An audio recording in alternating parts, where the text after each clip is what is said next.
From Brewster's Restaurant here in Village Square in Chalmette, home of great steaks and the Brewster's Burger, it's time for the Prep Recruiting Insider. Hello, everybody. I'm Tim Berthelot with WHNO TV 20 Sports, and with me, the guru of prep recruiting in the New Orleans area, sportscaster Rene Nadeau. And Rene, we have so much fun doing this show. We're going to do something a little different today. We've been talking about your top 25 or top 30 for a while. We're going to take a look at some of the people from your top 25 who are uncommitted, players who are still being recruited hard. And then we're also going to take a look at some players who aren't on your top 25 or top 30 list who are uncommitted and being recruited very, very hard also. You know, it goes to show what kind of talent we have in the city of New Orleans. We tell you about how many players make it to the NFL, but you know, there's a lot of players that haven't made up their mind yet. They're going to take all their visits. We're going to have one of them today. We're going to have a player today who's committed and one who is yet to make up his mind, both from McDonogh 35. But there's tremendous amount of talent in the city of New Orleans and the metro area that we've been covering, and we'll talk about it as we go along, as we approach recruiting day, signing day. Let's go right to the board then and see some of the players from the top 25, Rene's big board as we call it, the top 25 and top 30 list, who have yet to commit. We start off with Rummel quarterback Damian Williams.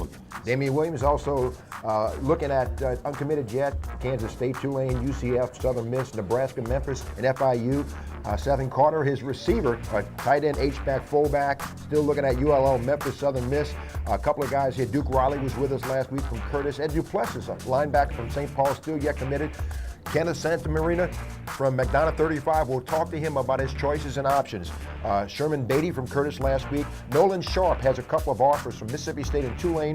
And Jabbar Singleton is a guy from Brother Martin. It's not on the list, but he's going to be something to keep an eye on. Quantes Armond from a wide receiver from West Jefferson.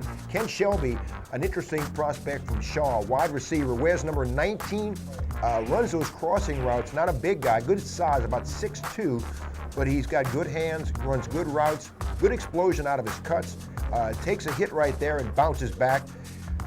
So he's going to be a good catch for someone, and he's looking at Minnesota, Vanderbilt, Mississippi State, McNeese, and ULL. Shaw has a good passing attack. You see he's got good separation from his defensive back right there, gets in the open, nice completion. And a nice way to wait for the ball if he had to. Yeah, and so he's going to be a good catch for someone. Cody Morales from Hahnville, a tight end, is somebody to watch. 6'2", 230, ULL, North Texas, Mississippi State. Patrick Kleibert from Rummel, a big 6'8", 305-pound right tackle, closes, good blocking right there, good feet, finishes his block, pancake block right there.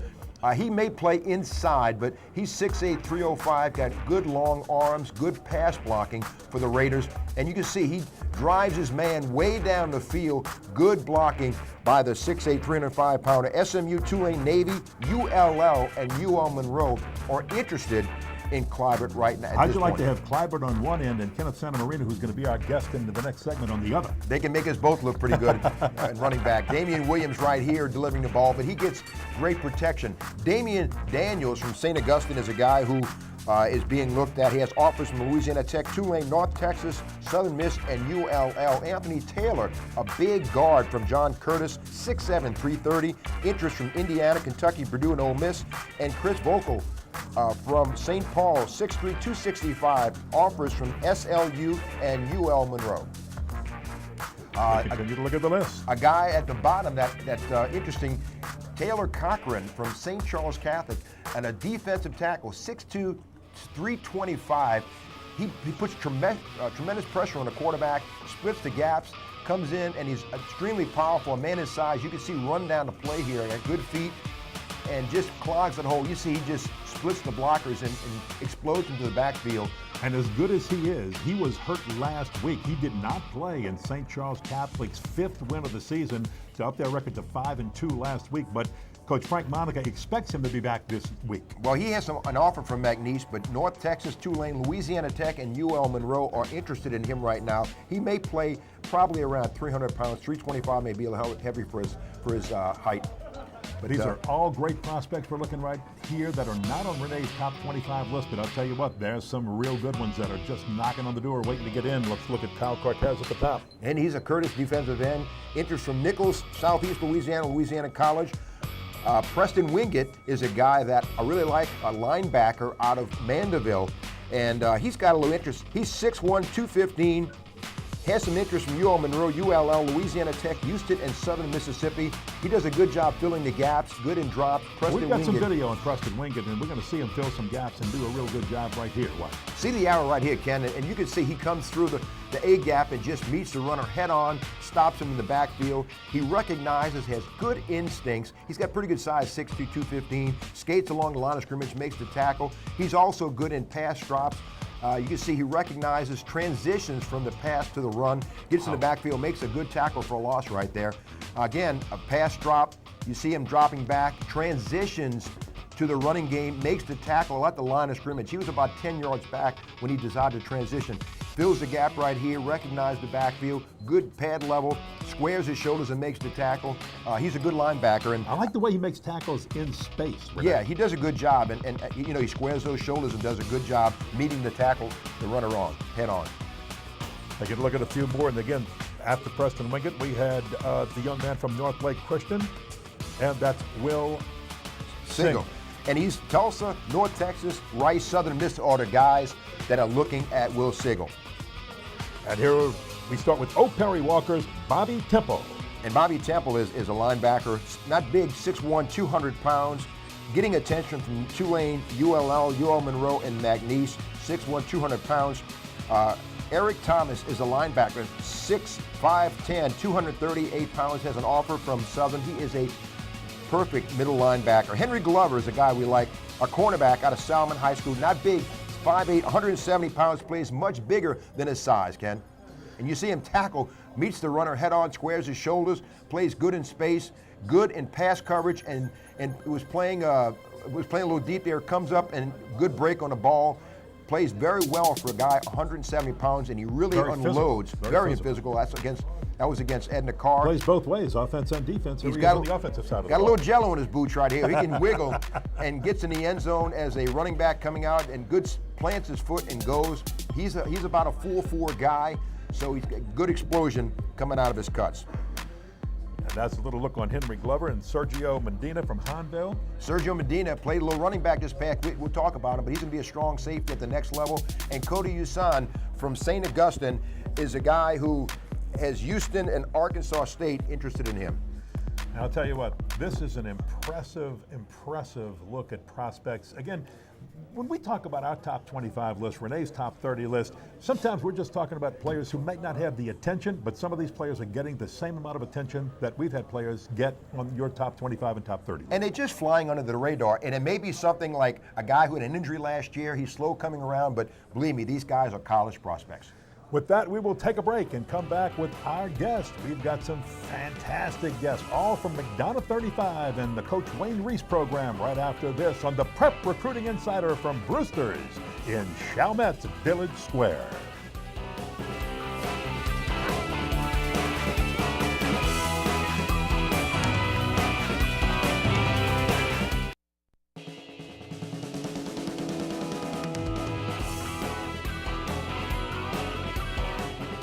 We are back at Brewster's. Ken Berthelot along with Rene Nadeau. We are in Chalmette in Village Square, and we have two very special guests in this segment. And the first is Frank Daggs. He is the defensive coordinator of McDonogh 35 with Coach Wayne Reese. He's also the head track coach, and he has done a fabulous job with both programs. And sitting next to him is the coach himself, Coach Wayne Reese, who has done a fabulous job turning programs around at Carver, at McDonogh 35, at Washington Marion. He was a player at Tennessee State. He was drafted in the middle rounds of a 17-round NFL draft and played a year with the Rams when they were in Los Angeles. So he and I go back a long way. People know that. And well, I'll tell you what, he is doing a fabulous job with McDonogh 35. And Coach, well, Coach is. Thank you all both for being with us. And I'm going to start with Wayne Reese. And Wayne, most of our fans might not be aware that in 2010, you were the inaugural recipient of the Eddie Robinson Award given by the All-State Sugar Bowl for the person who has done the most with the fewest or littlest resources.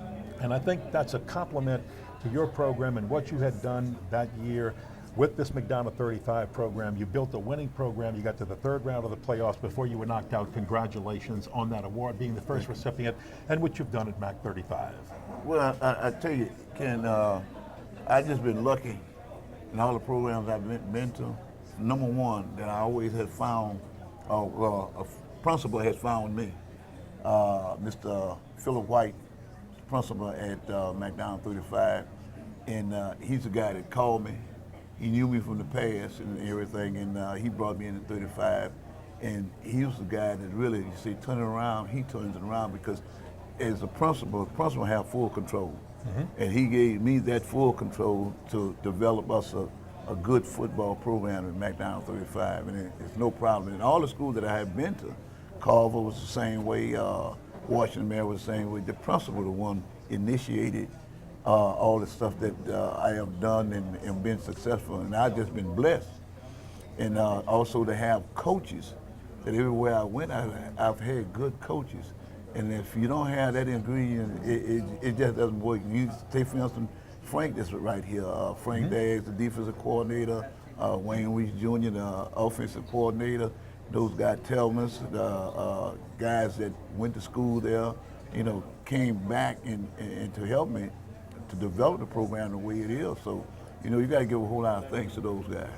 And when we are winning, there's a whole lot to do with the people that you have with you. It's not so much you organize is good and it's true, and you look over and everything, but those people who's working with you, and especially you start with the principal. The principal in high school, just like I guess in all universities, they control the buck. And I just been fortunate to be with some, I call great principals, to let me do the things that we need to do to build a good program. You bet. Yeah, you know, Wayne, you and I go back a long time, and you've been coaching a long, long time. We talk all the time, the prospects that come out of this city. The NFL is full of guys who played in and around the city of New Orleans. A lot has to do with the talent here, but a lot has to do with the coaching. Why is New Orleans area produce so much NFL talent? I know Marshall Faulk was one of your key players, but there's a lot more than just Marshall. Well, you know, I don't know. I guess it go back to the history. That if you're looking for, you know, if you break it down for the NFL, if you're looking for that skilled guy, he's here in Louisiana. He's here in New Orleans. The guy that can run and can escape and do all these great things and everything. And I guess it's just one of those things that's happened by nature that we've been able to produce guys. You know, back in the day, like guys like Roosevelt Taylor and what's the guy that went to Jesuit? Richard Pettibone, that played with the Bears. Absolutely. Now, they had 3 guys on the same team, a world championship team with the Bears, and they were from right here in the inner city. And if you look at Denver right now, what Denver have is three guys from the inner city, you know, and they forgot to mention the other night, Chris Clark, he's from 35. He played for Denver. Then you got Manning. Then you got Stokely, but he's a Louisiana guy. And we've just been really fortunate to have those type of guys. And look, they got them still coming. They got, you know, they still in the high school, and 4 or 5 years from now, they're gonna be in the NFL. We have that kind of talent in our inner city. I mean, you got anything you need that you need in football is right here in the Crescent City. Now, Frank, you coach the defense coordinator for the Ron Eagles. You also handle the track team and do an outstanding job. McDonogh 35 has been blessed with some great talent, but as a coach, you kind of have to mold the skill. You got some skill on defense right now as far as the track team, but you know, being a coach, you have to know what to look for and put the person in a position to succeed. Yes, you have to, because it's like a puzzle. You got to make sure everything's fitting in the puzzle correctly. You know, we've been fortunate to have some good defensive guys over the years, defensive line groups, defensive backs. So it's just like this year. We still producing a lot of DBs and defensive linemen for this year here. So we'll be all right. We're doing okay. Your district is got to be, you know, you both of you shrug your heads. And when you look at the state of Louisiana, 2A and 4A in the district you're in is compete with anybody in the state. Every week in our district has us up to 3, 4 o'clock in the morning trying to prepare to get this stuff right. You have Old Perry Walker, you have Carr, you have Shaw, you have Helen Cox and Bell Chase. All of them unique, all of them do certain things. So you up all night, all day trying to figure out what's the correct puzzle to put in for this week, you know? Well, you found the pieces because you've shut people down. You guys haven't allowed a lot of points, and you're winning with defense. So congratulations, Frank Daggs. Oh, thank you. Wayne Reese, some of the crazy things that happen in recruiting, did they all happen when Marshall Faulk was being recruited under your tutelage? Oh yeah, it's happening now even with the kids we got. But when we had Marshall, I tell you, people wanted to make Marshall a guy that wasn't from New Orleans. You know, he was a gifted guy when it come down to speaking. He's an analyst for NFL Network, and he was an odd guy when it come down to speaking and doing these kind of things. And you know, that Louisiana, like they say, that Louisiana talk and stuff. He didn't sound like he came from Louisiana. What do you tell your players in the final 30 seconds to minute that we have in this segment? What do you tell your players as they're being recruited? What do you want them to look for? Well, you got to look for, do the coaches care? Another thing, will they push you hard enough to finish school? You know, all the people say you go in there for football and this, but if people have to understand, you can't stay unless you get your academics. You can't stay unless you do your football. So those are things you look for when you go into school, and do I fit? Do I fit? It might be the best school in the world, but it might be taking you to school just for practice. See, do I fit? And if I fit, it's the place I don't care how small or how big the school is. This is where I want to go. Great coaching, great advice. Wayne Reese, thank you very much. Frank Daggs, thank you very much as the defensive coordinator. You guys have brought some players with you, so we'll see those players in just a little while. In just a moment, we're back at Brewster's in Chalmette with Kenneth Santa Marina and also Carlos Henderson, all from McDonogh 35.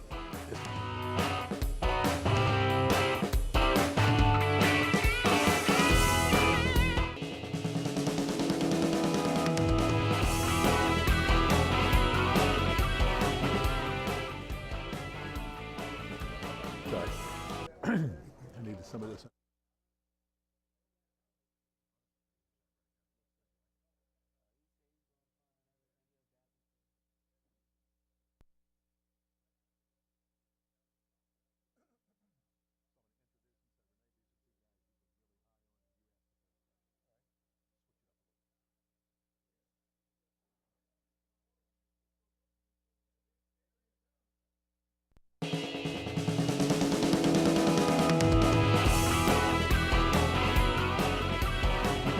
We are back at Brewster's Village Square, Chalmette, home of the Brewster Burger and great steaks. And it's McDonogh 35 Day.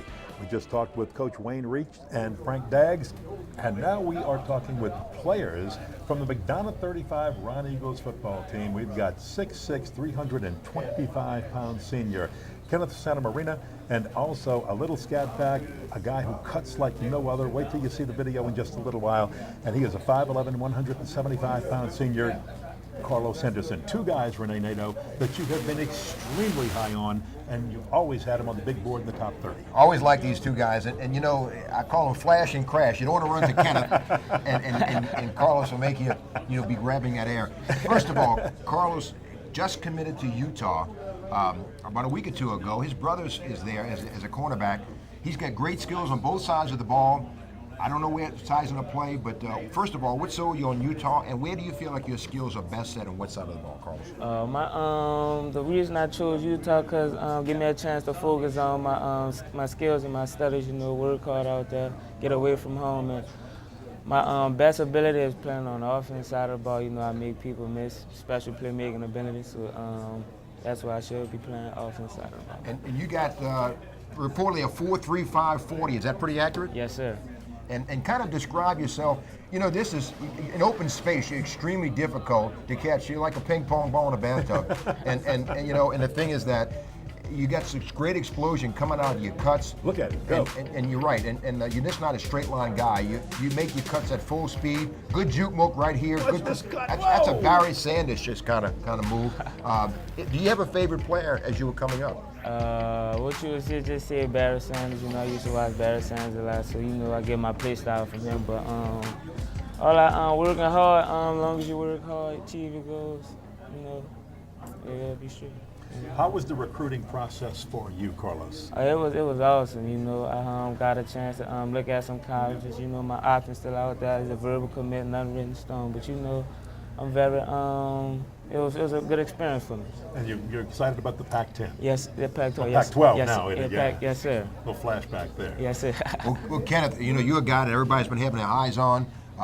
You've been way at the top of our list since the get-go. I like your feet.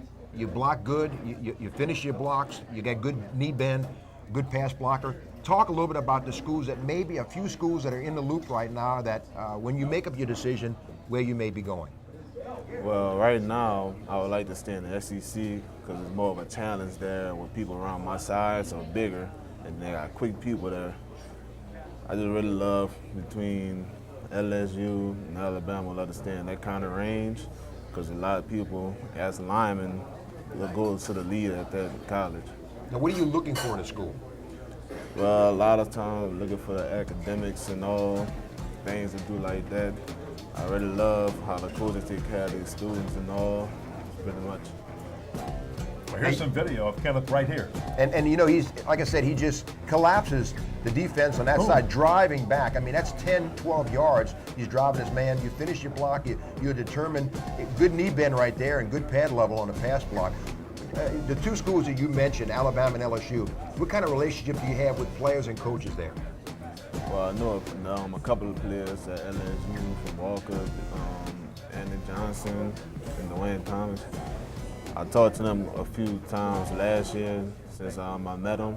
And at Alabama, I knew DJ Fluker, that was also in this area, New Orleans. Talked to him, and I talked to Coach Burns a lot lately, and Coach Frank. So you expect and you know that the recruiting battle is going to heat up. You're ready for that? Yeah. How are your coaches right now? How is Coach Frank Daggs? How is Coach Wayne Reese helping you not only get ready for recruiting, but also get ready for college football in general? Well, I've been at 3-5 since 8th grade. Been playing football since 8th grade. I've been with them for a long time. They taught me everything I knew.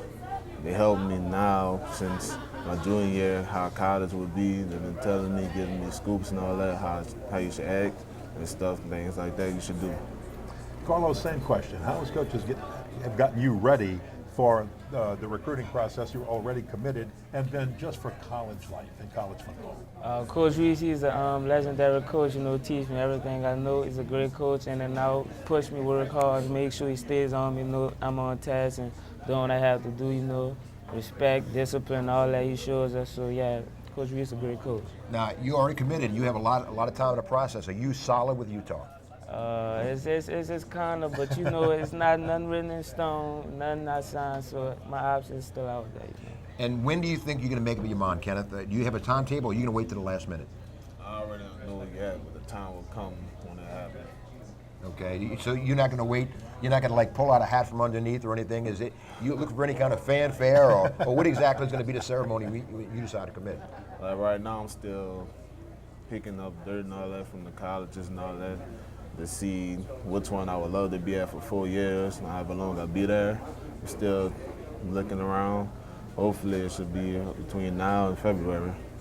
And in the last minute that we have in this show, we've talked about how Coach Wayne Reese has turned this program around and built a program here at McDonogh 35. What's the formula? What's the magic that he brought to you all to make this team and this program as good as it is at MAC 35?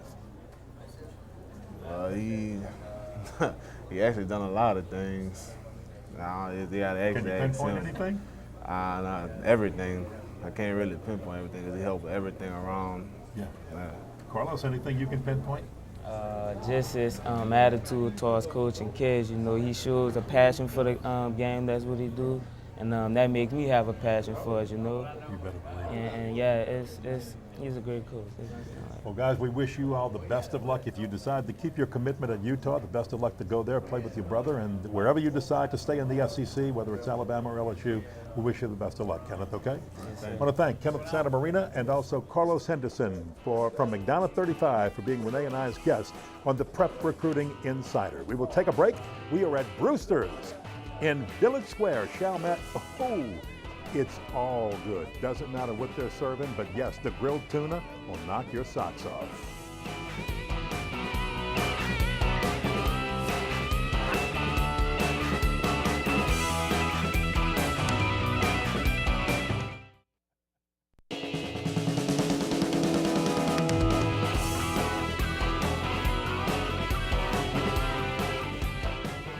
back at Brewster's Village Square in Chalmette, home of the Brewster's Burger. Ken Berthelot, Rene Nadeau, and Rene, time to look at our top 10 polls in each bracket. And I'm kind of excited because we've got a showdown in 5A that's going to be unbelievable this weekend. We got great games coming up in the last 2 weeks of the season.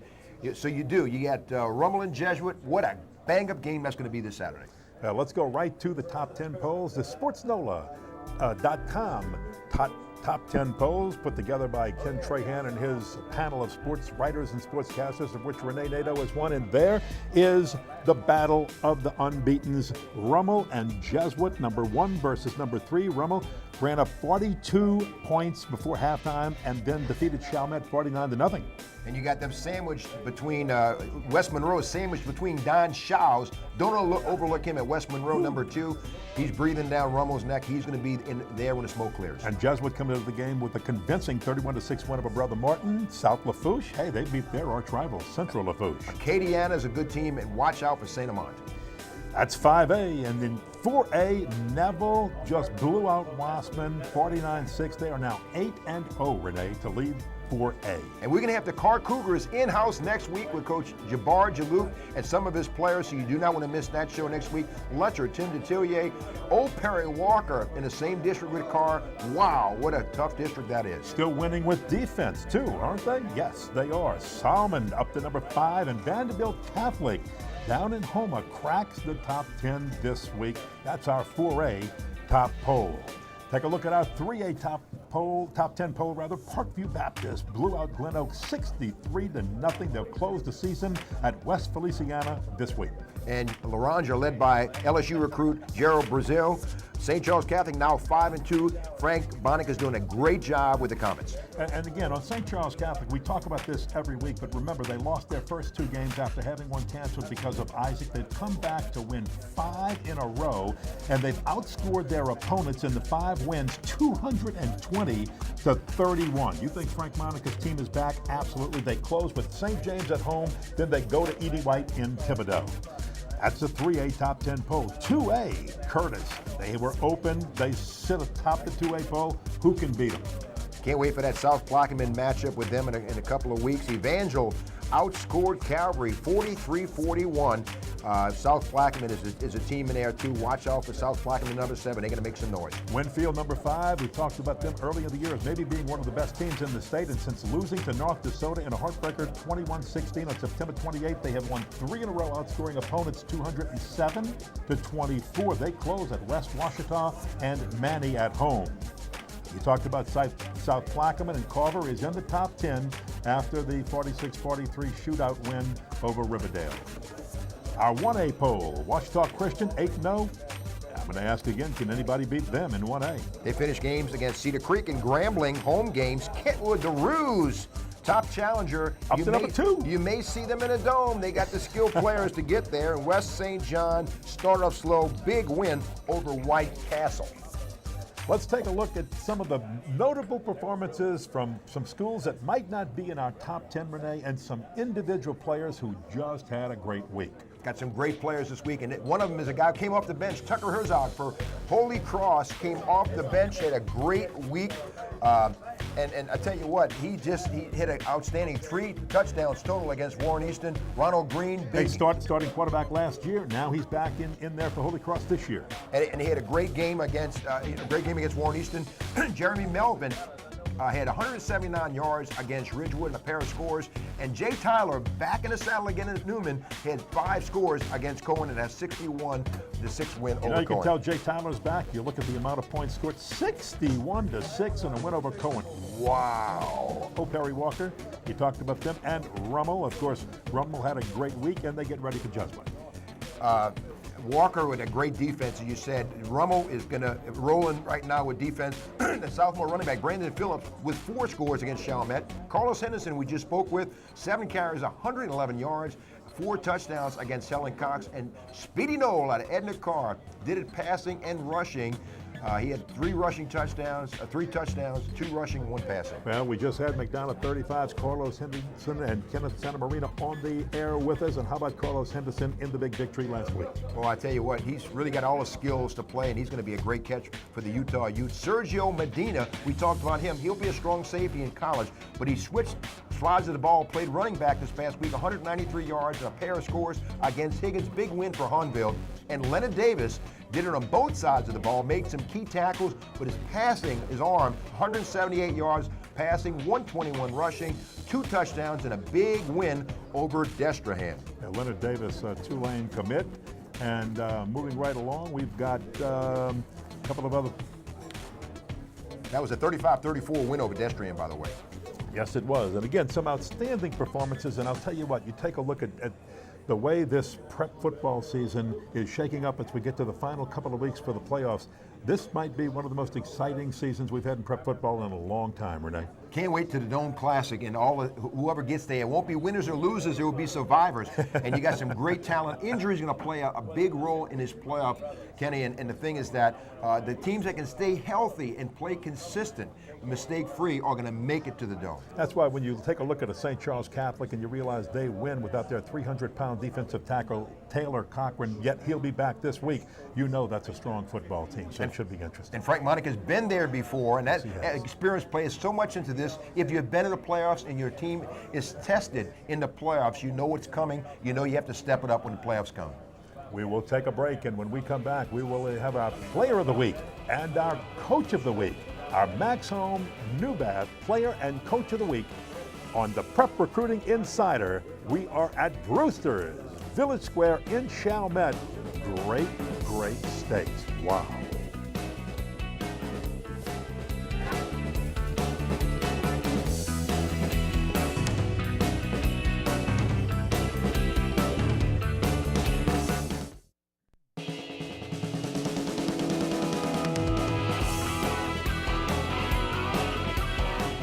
We're back at Brewster's Village Square, Chalmette, Ken Breslot, Rene Nadeau, and it's time for our Max Home New Bath Player and Coach of the Week. And joining us from Max Home New Bath, from the sales department, a man who played football for Coach Sonny Jackson in the late 80s at McNeese State. He is a Cowboy. He was a Cowboy. His name is Pat Bell. Pat, glad to have you with us as an old football player. Happy you're on the recruiting show. Well, thank you, Ken. Our Player of the Week this week is Jaron Love. He led Thomas Jefferson High School, now 5-2, to a 42-36 triple overtime win over Grace King. And with that, Jaron Love, an excellent football player. Rene, you were very high on this young man as Player of the Week. And you know, no pun intended, but Thomas Jefferson doesn't get a lot of love. They really don't. But you know, he rushed for Jaron Love for 97 yards, 4 touchdowns, 3 coming in overtime. He threw for 2 more touchdowns. He had 6 total. He was 11 out of 16 for 68%, 133 yards, and 2 touchdowns. So what a week he had. Jaron Love from Thomas Jefferson, good athlete. And our Max Home New Bath Coach of the Week this week is from the Holy Cross Tigers, Coach Barry Wilson. Read it. Well, Coach Barry Wilson of Holy Cross. The Tigers down Warren Eason 35-34 in a double overtime and have won 3 in a row of 5 of the last 6 5 of the last 6 games. Riverdale and East Jeff remain. Wilson, in his 10th season at his alma mater, has the Tigers at 5-2 after finishing 2-8 last year. Congratulations, Barry Wilson. Well, Barry Wilson, 10th season at Holy Cross. He's got the Tigers just playing so well, and you know they're dying to play up when they get that opportunity to get back into that old Catholic League with 5A, Rene. Well, you know, and the thing is, Barry Wilson was a coach at LSU when I was there, and he's done it at every level. Not only was he a successful coach in college, he's done it in the high school level and doing a great job at Holy Cross, his alma mater. Pat Bell, Sales Department, Max Home New Bath, one of our fine sponsors. And one of the things I know you and Larry Kloss, the president, owner, and CEO of Max Home New Bath, is very proud about is that you're local and you really know how to take care of your people, your customers. Absolutely. We do take care of our people, and to reiterate, we are a local company. We're based right out of Metairie. But just to tell you a little bit about us, we have plenty of, first of all of our material is made out of 100% virgin acrylic, And acrylic, for those of you who don't know, resists, it's 100% virgin acrylic. It resists mold, mildew, and soap scum. And to add to that, what sets us apart is we put a silver shield in our acrylic that resists bacteria growth as well. So we also do a 1-day installation. We have a lifetime warranty. Also, our company motto, listen folks, is everybody happy, and we stand by that. It's true. As a matter of fact, Larry Kloss right now, the president and CEO, is actually recruiting for a happy position, a person who makes sure the customers are happy and stays happy. And one thing that Larry likes to do when he recruits is he loves to get people who played high school and or college athletics, because he knows you guys know how to overcome adversity. What did you learn from Coach Sonny Jackson at McNeese State that's helped you, Pat Bell, be a successful person in the business world today? Well, the main thing is never quit. You set your goals and you never stop. You continue. You're going to have some letdowns, but you take those ups and downs with stride and you keep on going. This is a recruiting show. Do you remember being recruited to McNeese by Sonny Jackson? What swayed you to go play football for Sonny Jackson? I loved his motivation. His motivation was second to none. He was a great guy, and I thought that playing for somebody like this would be a tremendous success. You bet. Pat Bell, I want to thank you. Remember, when you call Max Home New Bath, folks, you're going to run across people like Pat Bell. He's local. He wants you to be happy, and he's going to take care of you. Larry Kloss, Max Home New Bath, Pat Bell, thank you for being our guest on this show. For Rene Nadeau and Pat Bell, I'm Ken Berthelot. We'll be back in just a moment with our Legend segment, and we've got somebody very, very special. Stay tuned. We're at Brewster's Village Square in Chalmette.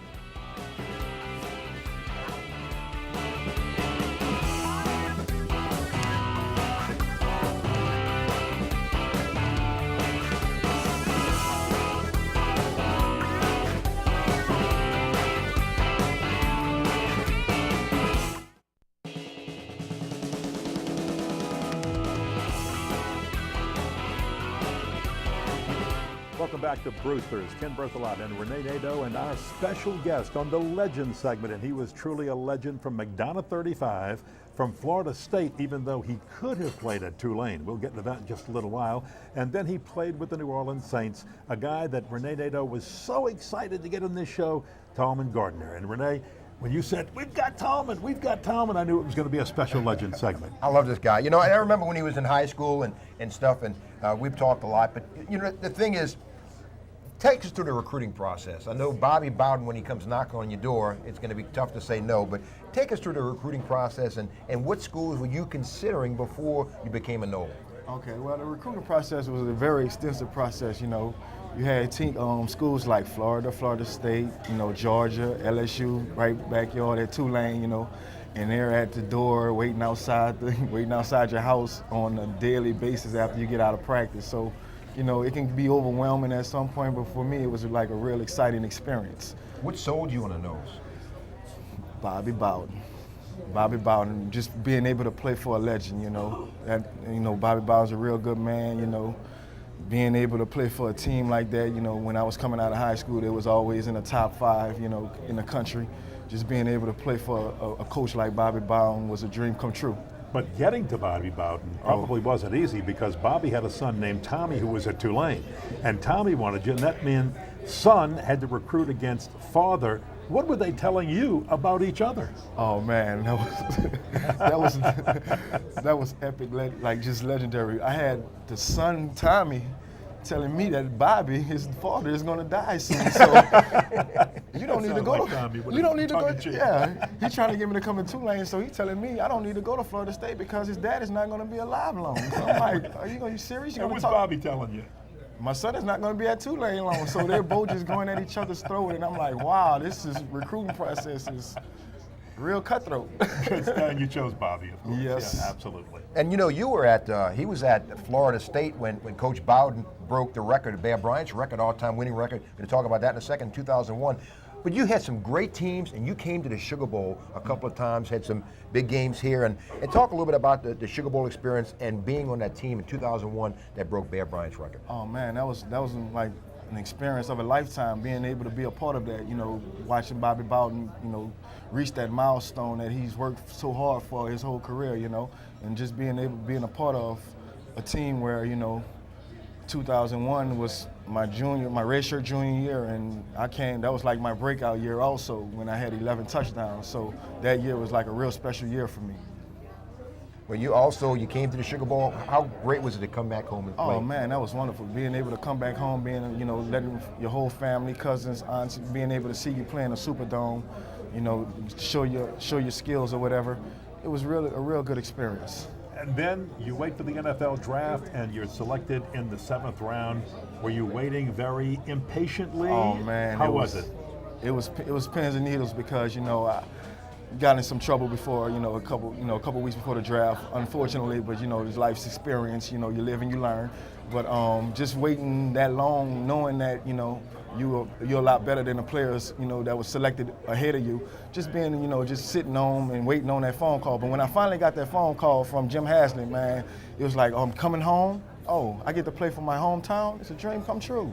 So what was it like? What was the emotion of then all of a sudden getting the call and I'm going to be a Saint? Oh man, the emotions was all over the place just because, just being able, to come home and play in front of your hometown, not a lot of athletes get to do that on a professional level, and I took that as an experience, and an opportunity of a lifetime, Well, tell me, who were some of the guys?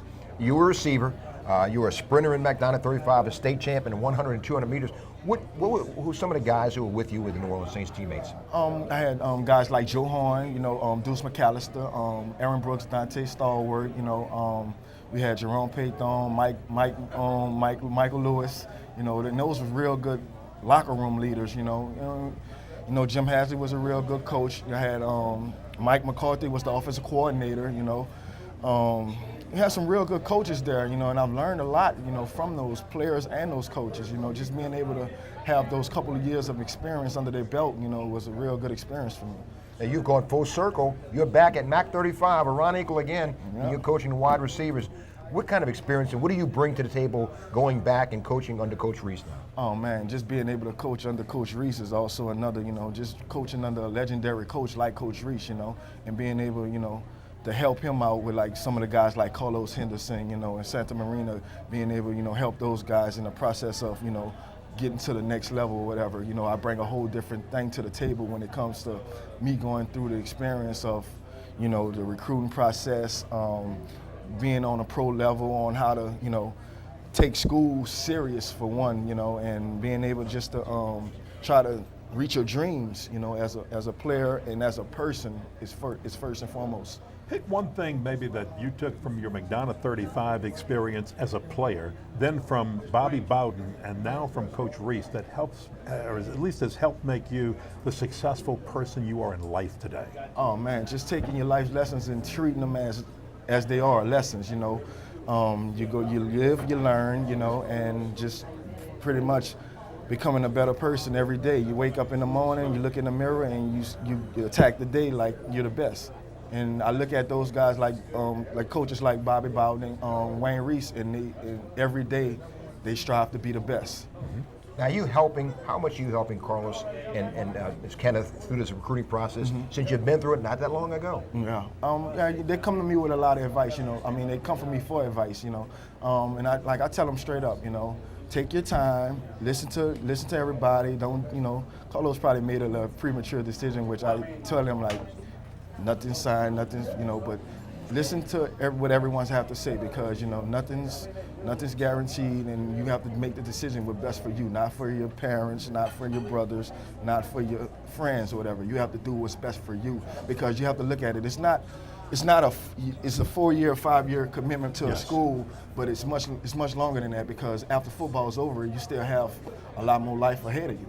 But you helped them handle the pressure that's probably greater now than when you got recruited. Oh yeah, then. I can imagine how different it is now with the social media of today. The access to players probably the coaches have more. With texts and phones. Back when I was being recruited, you only had the house phone. They can get in contact with you, but That's why I had coaches like from Florida, Coach Dixon, the wide receiver coach from Florida University.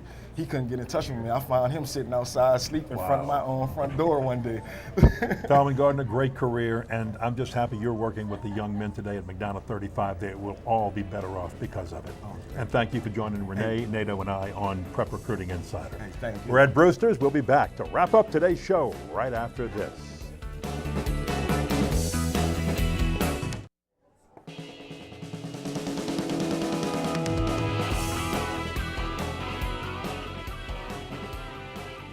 We are at Brewster's, 8751 West Judge Perez Drive. That is in Village Square in Chalmette, home of the Brewster Burger. Great steaks, great grilled tuna.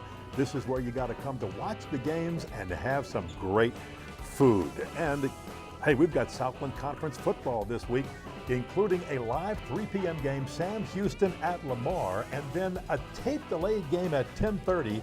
Stephen F. Austin and McNeese, and Rene Nadeau will be the color analyst on that game with Lynn Rollins, a good friend of mine, doing the play-by-play. You guys are in for a great game. Stephen F. Austin, a dynamite team in the Southland, and McNeese, wow, McNeese is always one of the better teams in that conference. Two Southland Conference battle, heavyweights, if you will, fighting for that coveted spot in the playoffs, and it's going to be a great game in the hole in Lake Charles. McNeese, it's going to be a good game. I'm looking forward to talk to the coaches yesterday. Boy, they jacked up about this game. And you know, in our viewing area, southeastern Louisiana, sitting right atop the standings in the Southland, so you know they have a non-conference homecoming game this weekend. Southeastern will be watching very closely that game, Rene. And the Lions have to win in order to have a chance in the playoffs and get in and be positioned properly. But, you know, it's going to be interesting with football is highly regarded as it is right now in this area with Southeastern and McNeese, and have Nichols game the following week. It's a lot of good college football in this area. And who knows, maybe down the road, just maybe, the University of New Orleans with football in the Southland Conference. Huh? That would be very interesting. Already in the basketball end of it, you never know. Wouldn't that be very special? Want to remind everybody that each week we have lots of fun right here on the Prep Recruiting Insider. And we hope that you'll join us each week and also like our Facebook page. You can do that, find out who the guest will be each week and what's happened. So find us on Facebook. Boy, that guy on the left is a good-looking guy. Not sure about the guy on the right. But, man, find us on Facebook and like that page for a lot of fun. Of course, we've got Sports NOLA TV on Mondays where Ken Trahan, Torrance Small, and Brian Alley Walsh wrap up the weekend. Those guys have a great time doing it, and we hope you'll join them every Monday at 6 o'clock. Rene, I've had a good time on McDonogh 35 Day here on the Prep Recruiting Insider from Chalmette. We're going to have a great show next week. Stay tuned. A lot of recruits in a big-time program right here. You don't want to miss it. That's going to wrap up this edition of the Prep Recruiting Insider from Brewster's in Village Square in Chalmette. Thanks for being with us on the Prep Recruiting Insider.